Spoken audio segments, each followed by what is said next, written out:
सास हो तो ऐसी। एक सास और बहू की कहानी। बहू कहाँ मर गई? अंदर से आवाज, जिंदा हूँ माँ जी। तो फिर मेरी चाय क्यों अभी तक नहीं आई? कब से पूजा करके बैठी हूँ, ला रही हूँ माँ जी।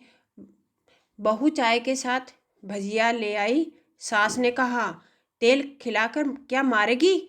बहू ने कहा, ठीक है माँ जी, ले जाती हूँ। सास ने कहा, रहने दे, अब बना दिया है तो खा लेती हूँ। सास ने भजिया उठाई और कहा, कितनी गंदी भजिया बनाई है तुमने।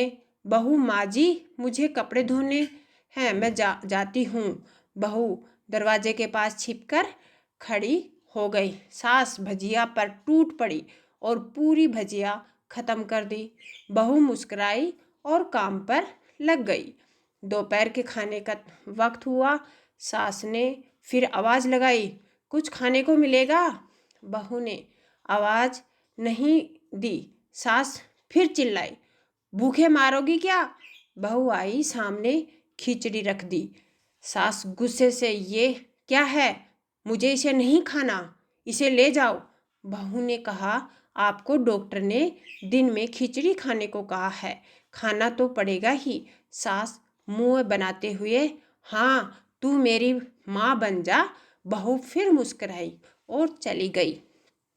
आज इनके घर पूजा थी। बहू सुबह 4 बजे से उठ गई। पहले स्नान किया, फिर फूल लाई, माला बनाई, रसोई साफ की, पकवान और भोज बनाया। सुबह के 10 बज गए। अब सास भी उठ चुकी थी।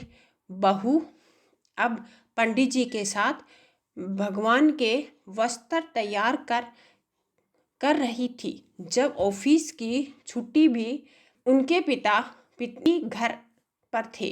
पूजा शुरू हुई। सास चिल्लाई, बहू ये नहीं, वो नहीं। बहू दौड़ी दौड़ी आती और सब करती। अब दोपहर के 3 बज गए थे। आरती की तैयारी चल रही थी। पंडित जी ने सबको आरती के लिए बुलाया और सबके हाथों में थाली दी। जैसे ही बहू ने थाली पकड़ी, थाली हाथों से गिर पड़ी। शायद भोज बनाते हुए बहू के हाथों में तेल लगा था, जैसे वो पोंछना भूल गई थी। सारे लोग तरह तरह की बातें करने लगे। कैसी बहू है, कुछ नहीं आता, एक काम भी ठीक से नहीं कर सकती, ना जाने कैसी बहू उठा लाए, एक आरती की थाली भी संभाली नहीं सकी। इसके पति भी गुस्सा हो गए, पर सास चुप रही, कुछ नहीं कहा, बस यही बोल के छोड़ दिया, सीख रही है, सब सीख जाएगी धीरे धीरे। अब सबको खाना परोसना जाने लगा। बहू दौड़ दौड़ के खाना देती, फिर पानी लाती। करीब 70-80 लोग हो गए थे। इधर 2 नौकर और बहू अकेली। फिर भी वहाँ सारा काम बहुत ही अच्छे तरीके से करती। अब उसकी सास और कुछ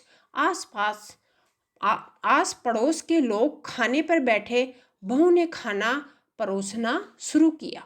सबको खाना दे दिया गया। जैसे ही पहला निवाला सास ने खाया, तुमने नमक ठीक नहीं डाला क्या? एक काम ठीक से नहीं करती, पता नहीं मेरे बाद कैसे ये घर संभालेगी। आस पड़ोस वालों को तो जानते ही हो ना साहब, वो बस बहाना ढूंढते हैं नुक्स निकालने का। फिर वो सब शुरू हो गए, ऐसा खाना है, ऐसी बहू है, ये वो है, वगैरह वगैरह। दिन का खाना हो चुका था। अब बहू बर्तन साफ करने नौकर के साथ लग गई। रात में जगराता का कार्यक्रम रखा गया था। बहू ने भी 1-2 गीत गाने के लिए स्टेज पर चढ़ी। सास और जोर से चिल्लाई, मेरी नाक मत कटा देना, गाना नहीं आता तो मत गा, वापस आ जा। बहू मुस्कुराई और गाने लगी। सबने उसके गाने की तारीफ की, पर सास मुंह फुलाते हुए बोली, इससे अच्छा तो मैं गाती थी जवानी में, मुझे तो कुछ भी नहीं आता। बहू मुस्कुराई और चली गई।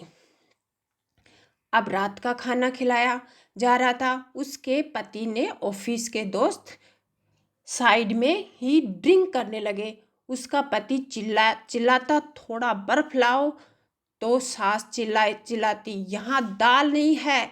फिर चिल्लाता, कोल्ड ड्रिंक नहीं है, पापड़ ले आओ, इधर उधर। आखिर में उसके पति की शराब गिर पड़ी। उसके एक दोस्त पर और बोतल टूट गई। पति गुस्से से दो झापड़ अपनी पत्नी को लगाते हुए कहता है, जाहिल कहीं की, देखकर नहीं कर सकती, तुझे इतना भी काम नहीं आता। सारे लोग देखने लगे। उसकी पत्नी रोते हुए कमरे की तरफ दौड़ी। फिर उसके दोस्तों ने कहा, क्या यार, पूरा मूड खराब कर दिया। यहाँ नहीं बुलाया होता, हम कहीं और पार्टी कर लेते। कैसी अनपढ़ गंवार बीवी ला रखी है तूने। उसे तो मेहमानों की इज्जत और काम करना तक नहीं आता। तुमने तो हमारी बेइज्जती कर दी। अब आस पड़ोस की औरतों को और बहाना मिल गया था। वो कहने लगी, देखो क्या कर दिया तुम्हारी बहू ने, कोई काम नहीं है। मैं तो कहती हूँ अपने बेटे की दूसरी शादी करा दो, छुटकारा पाओ इस गंवार से। सास उठी और अपने बेटे के पास जाकर उसे थप्पड़ मारा और कहा, अरे नालायक, तुमने मेरी बहू को मारा, तेरी हिम्मत कैसे हुई, तेरी टांग तोड़ दूंगी। उसके बेटे के दोस्त कुछ कहने ही वाले थे कि उसकी माँ ने घूरते हुए कहा, चुप, बिल्कुल चुप, यहाँ दारू पीने आए हो। अब जबकि पता है आज पूजा है और तुम्हें पार्टी करनी है। कैसे संस्कार दिए हैं तुम्हारे माता पिता ने।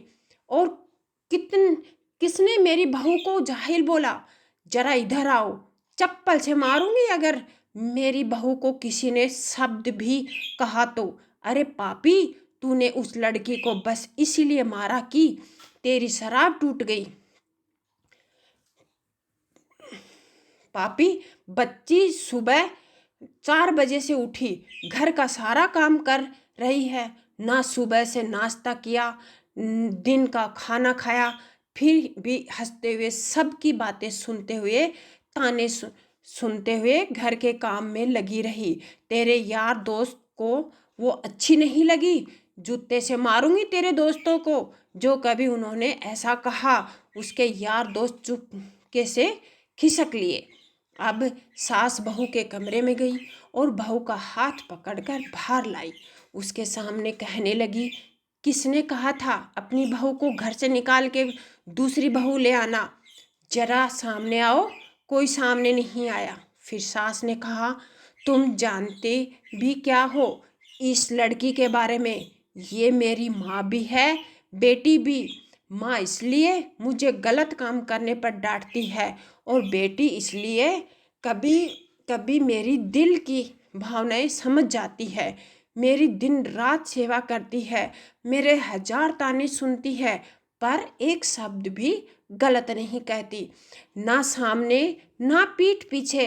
और तुम कहते हो दूसरी बहू ले आओ। याद है न छुटकी की दादी अपनी बहू की करतूत। सास ने गुस्से से पड़ोस की महिला को कहा, अभी पिछले हफ्ते ही तुम्हें मियाँ बीबी भूखे छोड़ घूमने चले गए थे। मेरी इसी बहू ने 7 दिनों तक तुम्हें घर पर खाना पानी, यहाँ तक कि तुम्हारे पैर दबाने जाती, और तुम इससे जाहिल बोलती हो। जाहिल तो तुम सब हो जो कोयले और हीरे में फर्क नहीं समझ जानते।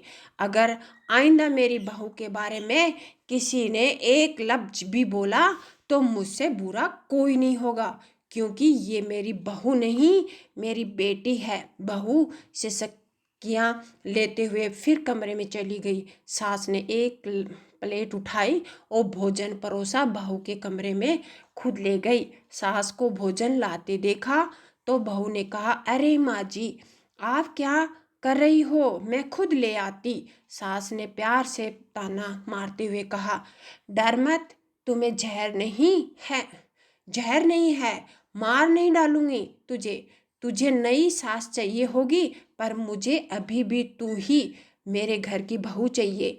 बहू ने अपनी सास को रोते हुए गले से लगा लिया। सास भी रो दी पहली बार और कहा, चल खाना खा ले। फिर मजाक करते हुए कहा, फिर मेरे पैर दबाने चले आना, और ये ख्याल मन में मत लाना कि सास पैर पैर बोलती है, किसी दिन मैं इसका गला दबा दूंगी। क्योंकि कभी मैं भी यही सोचती थी। दोनों खूब हंसने लगी। कुछ रिश्ते बहुत मीठे हैं, बस बातें कड़वी होती हैं। धन्यवाद।